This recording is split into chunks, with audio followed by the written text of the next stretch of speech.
Magandang gabi po sa inyong mga kapatid sa Majuro Christian Church. Para po sa ating pulong panalangin ay tayo po muli ay mag-aaral po ng salita ng ating Panginoon. So last Friday ay sinimulan po natin yung ating study method ng Bible verse na tinatawag po nating SOAP, ang SOAP.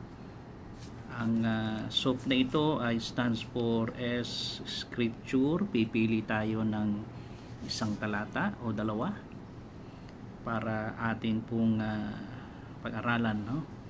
And then O, yung observation. Siyempre po sa observation, titingnan natin yung konteksto ng talata na ating pong pinili para ating pag-aralan po siya. And then A stands for application. So sa atin pong inoobserbahang talata at pinag-aaralan ay kukuha po tayo ng mga pwede po nating i-apply doon sa mga talatang yon. And then P stands for prayer. So idadalangin natin sa Panginoon na kung ano ipinakita niyang katotohanan doon sa ating pinag-aralan sa mga talatang ito ay ating pong magawa at sundin, sapagkat ito po ang pinaka mahalaga sa lahat ng ating pag-aaral po ng salita ng Diyos. Hindi lamang tayo makikinig, kundi dapat ito ay isabuhay po natin. Kaya tayo muna po yung manalangin sa Panginoon. Hingi po tayo ng karunungan at gabay sa Kanya sa ating pong pag-aaral sa gabing ito. O Panginoon, salamat po muli at kami nagkasama-sama na magkakapatid sa Panginoon para po magkaisa sa aming panalangin ang magbigay ng pagpapasalamat, pagpupuri sa inyo, Panginoon, sa lahat ng inyong kabutihan sa aming buhay.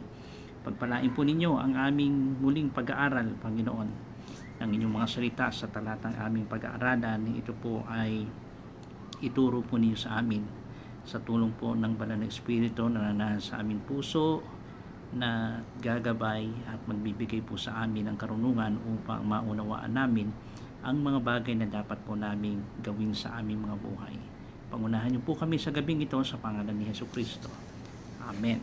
Okay, last Friday, ang napili nating talata bilang pagre-review po ay yung sa aklat po ni Ebanghelyo ni Juan sa John 1:5. Ang ilaw ay lumiliwanag sa kadiliman at ito'y hindi nagapi ng kadiliman. So ang naging magandang reflection po sa atin dun sa talatang iyon ay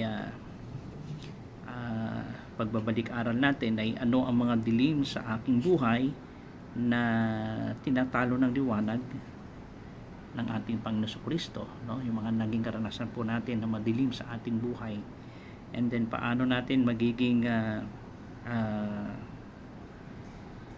maliwanag, no, sa ating buhay, sa pamagitan ng ating pamilya, mga katrabaho, kaibigan, sa ating komunidad. Paano tayo magiging isang liwanag para sa kanila? And then ikatlo ay ano ang dapat kong baguhin sa araw-araw para makalakad po tayo sa liwanag ng ating Panginoong Jesucristo. So yun po yung ating last Friday prayer meeting na napili natin na pinag-aralan. Sana po ay nakapamuhay tayo bilang isang ilaw, no, ng ating Panginoon Jesucristo sa ating buhay. Ikalawang pong talata na maaari natin pag-aralan ngayong gabing ito ay na ating pagbubulay-bulayan ay samahan po ninyo kung buksan sa Mateo 6:20. Mateo kabanatang 6 at talata pong 20. Matthew 6:20.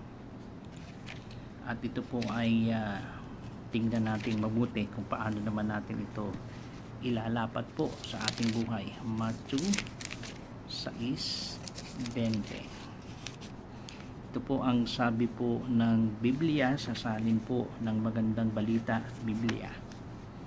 Mateo 6 sa talata pong 20. Sa halip mag-impo kayo ng kayamanan sa langit, do'y walang naninirang insekto at kalawang, at walang nakakapasok na magnanakaw. Yan po ang talatang sinabi dito sa salin po ng Magandang Balita. At sa salin naman po ng Biblia, no, ito pong Biblia na version sa Matthew 6:20, ito lang po ang sabi sa salin na ito. Mateo 6 sa talatang 20. Kundi magtipon kayo para sa inyong sarili ng mga kayamanan sa langit, na doon ang bukbok at ang kalawang ay hindi makakapanira, at ang mga magnanakaw ay hindi rin makakapasok ni makakapagnakaw. Yan po ang talata na ating pong bibigyan pansin. Ano ang itinuturo nito sa atin sa isang talata na ito, no? Sa ibang salin din ang sabi, sa halip mag-impo kayo ng kayamanan sa langit, doon walang naninirang insekto at kalawang, at walang nakakapasok na magnanakaw. Kaya isang magandang tanong para sa atin halimbawa po, kung bibigyan tayo ng isang malaking halaga, sabihin natin bigyan tayo ng 1 milyong piso, no? Bigyan tayo ngayon at makahawak tayo ng ganung pera, ano ang unang bibilhin natin? Marahil siguro po ay may mga naiisip na tayo, no? Kung sakaling magkaroon tayo ng ganung halaga, hawak-hawak natin ang pera na yon, 1 milyong piso, 1 milyong dolyar, ay tsak mag-iisip tayo, no? At ang tanong sa atin, anong una nating bibilhin? Marahil lang iba bibili ng sasakyan, bibili ng house and lot, at o marahil ibibigay na tulong sa kanyang pamilya o ano paman, no? So ipinapakita lamang nito na natural sa atin ang maghangad po ng mga material na bagay. Ngunit ang nais ng ating Panginoon na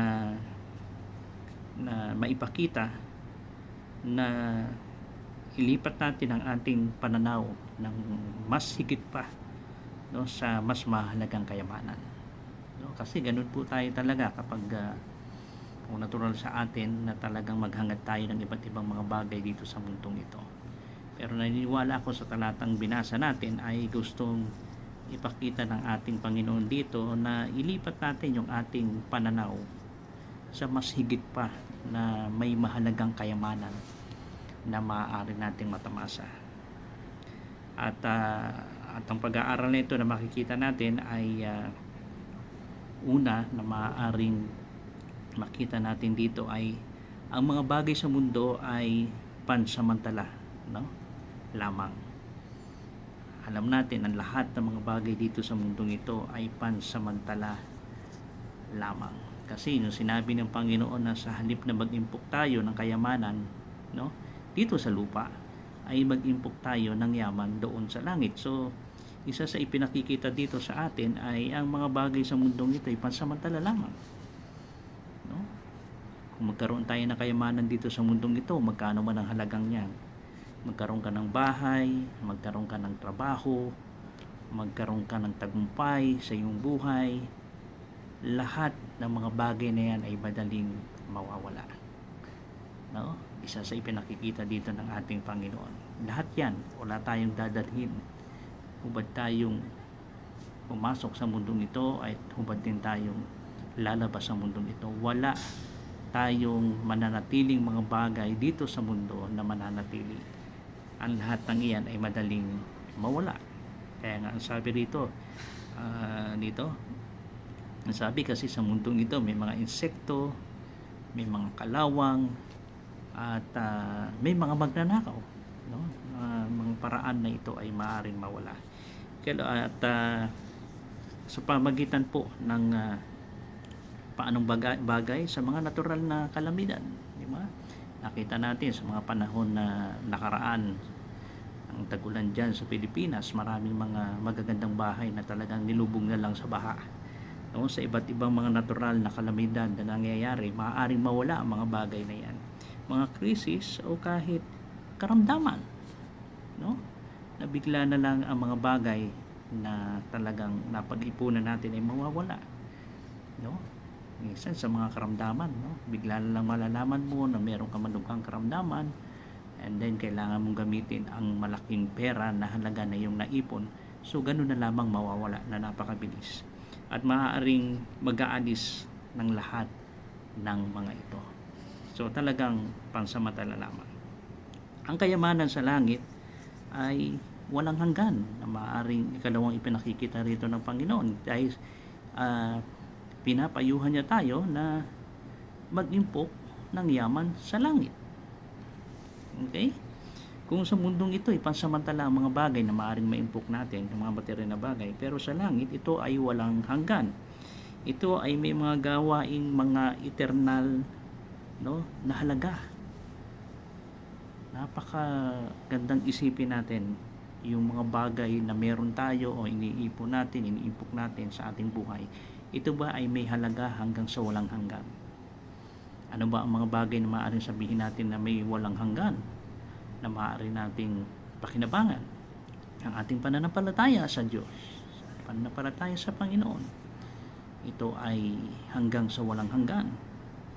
Ang ating paglilingkod sa Kanya, ang pagiging tapat natin sa ating Panginoon Jesucristo, at yung ating pagmamahal sa ating mga kapwa, yan ay mga bagay na maaaring sabihin natin na ito ay may magpawalang hanggan na mga halaga na iniipon natin, no, na ginagawa natin habang nandito tayo sa lupa, ay masasabi natin mga walang hanggan. Napakahalaga po niyan.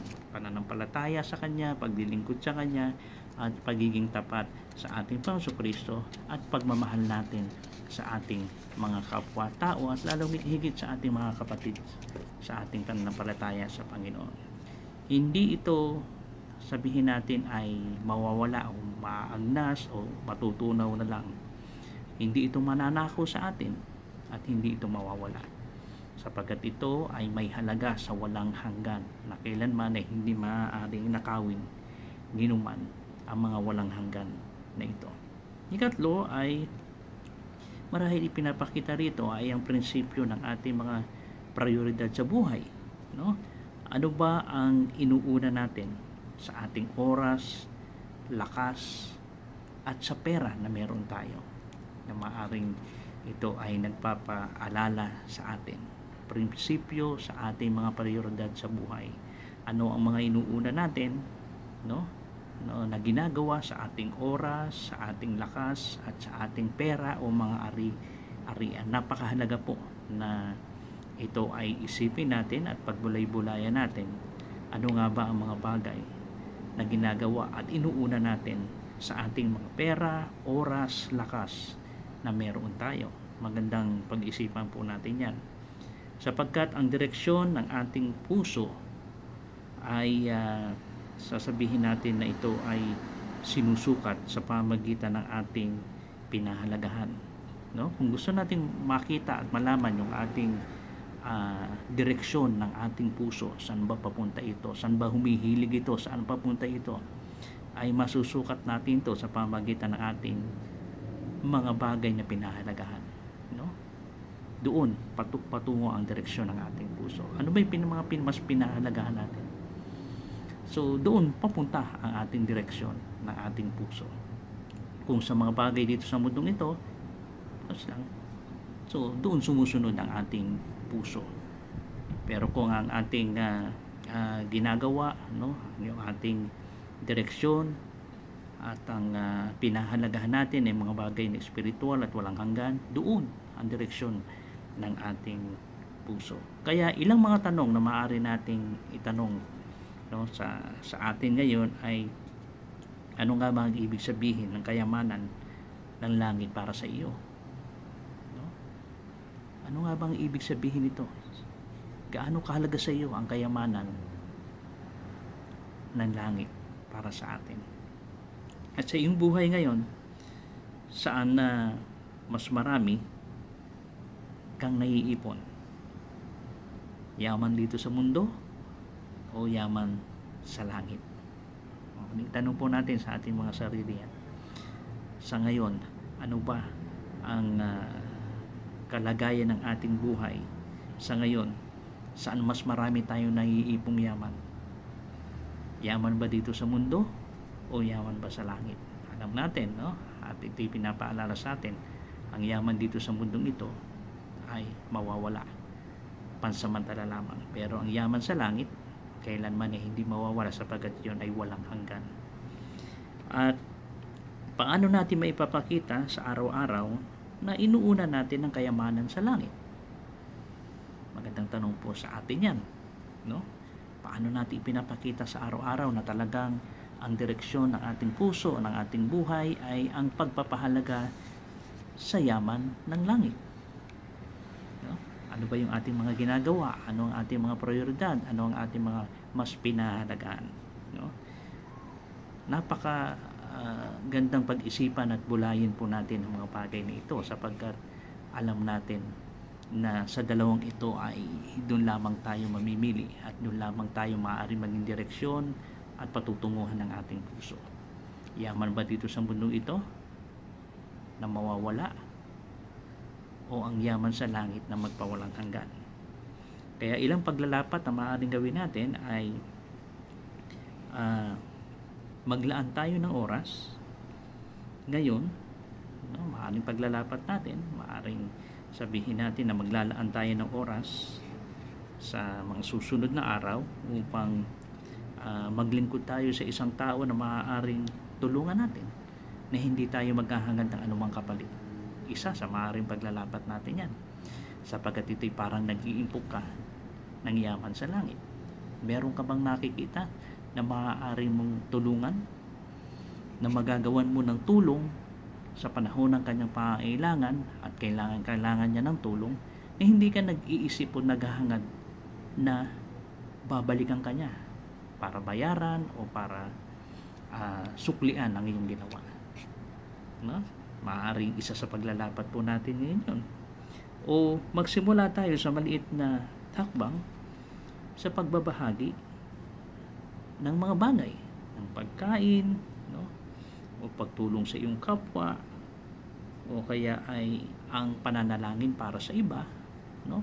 Yun ay mga bagay na magagawa natin na ito ay alam natin na mayroong halaga sa walang hanggan, no? Mga bagay na magagawa natin, no?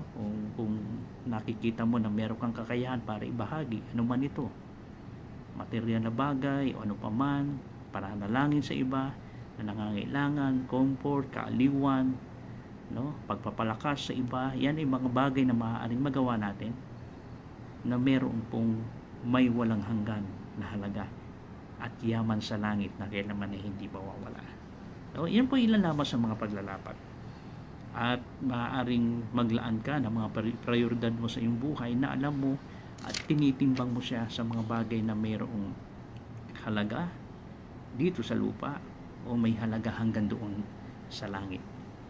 So ilang pagre-reflect para sa atin ay ano bang iniipon natin sa ngayon? No? Halimbawa sa araw na ito, no? Ang iniipon ko ba ngayon na maaaring masabi ko ito ay pansamantala lamang?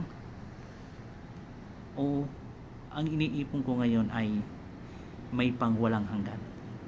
No? Tanungin po natin ang ating mga sarili. Ano nga ba ang naiipon ko ngayon sa dalawang bagay na ito? Ako ba'y nag-iipon ngayon na masasabi ko na ito ay pansamantala lamang? O ang iniipon ko ngayon sa araw na ito at sa mga susunod na mga araw ay mga bagay na alam kong may pawalang hanggan? Napakahalaga na iyon po ay ating pag-isipan mabuti sapagkat sa mundong ito ay tayo po ay nakikiraan lamang, no? Alam natin na itinakda sa tao ang minsan mamatay at pagkatapos ay paghuhukom na pagharap sa ating Panginoon. Hindi na ating alam kung kailan, pero alam natin na ang bawat isa sa atin ay may nakatakdang araw, no? sa pagharap sa ating Diyos na manlilikha upang tayo ay kanyang hukuman, no? Kaya isang malaking bagay po ito kung bakit nabubuhay pa tayo ngayon, sapagkat hindi pa natin hindi pa ito ang araw na tayo po ay talagang naka-appoint na sa Panginoon para humarap sa Kanya. So may magandang pagkakataon pa tayo para mag-ipon ng yaman sa langit sapagkat ito'y walang hanggan. So sayang lamang kung mula noon hanggang sa ngayon ay masasabi natin ang ating naging mga ipon ay mga material o mga bagay lamang dito sa lupang ito, ay malulugi po tayo sapagkat ito ay mawawala at pansamantala lamang. Kaya magandang tanungin natin ay ano nga ba ang naiipon ko na ngayon, no? Kung susuriin ko ang mga bagay na ito sa dalawang bagay, ang yaman ko bang naiipon ngayon at nakapokus ang aking puso at isipan ay sa mga bagay na walang hanggan o sa mga bagay na magwawakas lamang sa wala? Kaya napakahalaga na ulit-ulitin natin ang paalala na sinabi ni San Mateo ng ating Panginoon Jesucristo, sa halip mag-impok kayo ng kayamanan sa langit, do'y walang maninirang insekto o kalawang at walang nakakapasok na magnanakaw. Kaya tanungin natin ang ating mga sarili. Una ay, ako ba'y may relasyon na sa Panginoon? Siya ba'y aking Panginoon at sariling tagapagligtas?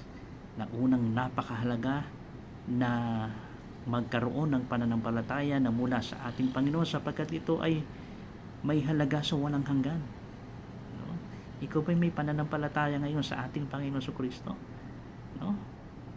Na kung alam mo na tayo ay isang makasalanan sa harapan ng Diyos na walang magagawa at mapapahamak tayo sa impyerno kapag tayo namatay at hindi natin siya kilala, sapagkat ito ang kabayaran ng ating mga kasalanan. Itinakda sa tao ang minsan mamatay, pagkatapos nito ihuhukuman tayo, sapagkat ang lahat ay nagkasala at hindi nakaabot sa kaluwalhatian ng Panginoon. Dapat bayaran ang ating kasalanan. At kung hindi mo pa kilala ang ating Panginoon Jesucristo, ay babayaran mo mag-isa ito. At ang kabayaran ng kasalanan ito ay kamatayan, hindi lamang sa pisikal kundi sa espiritual, sa walang hanggang pagkahiwalay na sa Diyos. Roma 3:23, Roma 6:23, gaya ng sinabi ng Panginoon. Pero sana ay meron na tayong pananampalataya na galing sa ating Panginoon Jesucristo, na alam mong wala kang magagawa para bayaran mo ang iyong kasalanan, at alam mo si Jesucristo lamang ang tagapagligtas na Diyos na nagkatawang tao na parito sa lupa upang ipakita, ipadama ang pagmamahal ng Diyos, at umakyat sa krus, nagsakripisyo, namatay upang bayaran ang kasalanan ko, ang kasalanan mo at kasalanan nating lahat.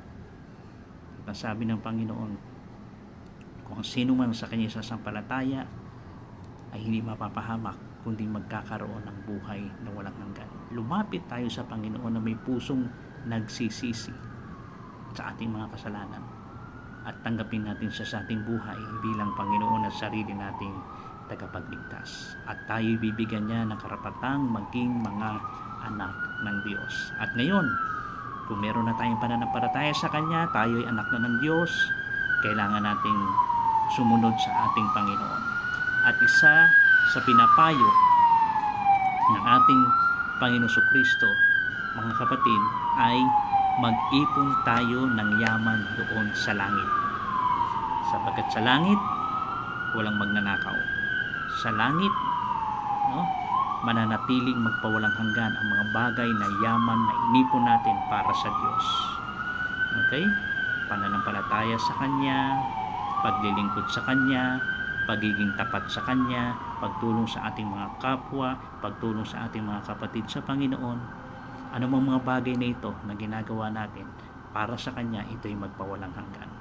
Pero kung ang mga iniipon natin ngayon ay pansamantala lamang dito sa mundong ito, masyado tayong nakapokus sa mga bagay na material dito sa mundong ito, no? Sasakyan, bahay, ari-arian, kung ano-ano man mga bagay na ito. Pero kung ito'y para sa mundo lamang na ito, tandaan po natin, ito'y pansamantala lamang. Kaya napakaganda ng pinapayo sa atin ng Panginoon Jesucristo. Kaya tanungin mo ngayon ang iyong sarili, no? Ano nga ba ang direksyon ng puso ko ngayon sa mga pinahalagahan ko, no? Habang ako'y nabubuhay ngayon? Ito ba yung mga yaman sa langit na magpawalang hanggan, o yaman dito sa mundong ito na pansamantala lamang, at sa sandaling dumating na ang ating oras, haharap tayo sa Panginoon, huhukuman niya tayo. Okay? At kung tayo ay mayroong Panginoon Jesucristo sa ating mga buhay, siyempre may langit tayong kakamtan. At pagkatapos ng mga bagay na yon, tayo'y magsisiyasat sa Panginoon sa lahat ng ating mga ginawa at paglilingkod para sa Kanya, upang tignan at sukatin ng lahat ng mga bagay na ating naipon sa langit ay magpawalang hanggan na may halaga. At ang mga bagay dito lamang sa mundong ito, ng mga material o anumang mga bagay dito sa mundong ito, ay may iwan lamang at hindi natin mapapakinabangan.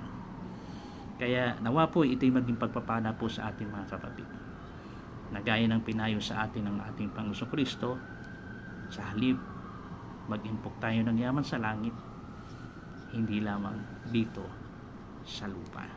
Salamat po sa inyong patuloy na pakikinig ng salita ng Panginoon at patuloy na pagdalo sa gawain po ng Majuro Christian Church. Nawa po ito'y gamitin ng Panginoon para sa mas lalo pa ho nating ikilalago sa ating pananampalataya sa Kanya at pagsunod para sa Kanya. Kaya purihin natin ang Panginoon. Maraming salamat po sa lahat ng inyong mga panalangin, at patuloy tayong magdalanginan pa sa Panginoon upang patuloy niya tayong ingatan, pagpalain at bigyan ng lakas upang makapag-ipon tayo ng yaman pa sa langit. Pagpalain po tayo ng Panginoon sa gabing ito. Maraming salamat po. Tayo po'y manalangin. Salamat po, Panginoon, sa maikling debosyon na aming pinag-aralan sa inyong mga salita. Tulungan niyo po kami na ito ay lapat sa aming mga buhay. Ingatan po ninyo, mga kapatid, ang bawat isa. Pagpalain at gabayan, Panginoon, ang aming mga buhay, na patuloy ng aming paglilingkod at ang lahat ng aming gagawin. Nawa ito ay maging yaman na magpawalang hanggan sa langit. Salamat po sa lahat ng inyong biyaya at kabutihan sa amin. Patuloy namin ibinabalik ang lahat ng papuri at pasasalamat sa matamis sa pangalan ni Kristo Jesus. Amen. Magandang gabi po sa inyong lahat. Ingat po tayong lahat at pagpalain po tayo ng ating Panginoon sa Kristo. Salamat po.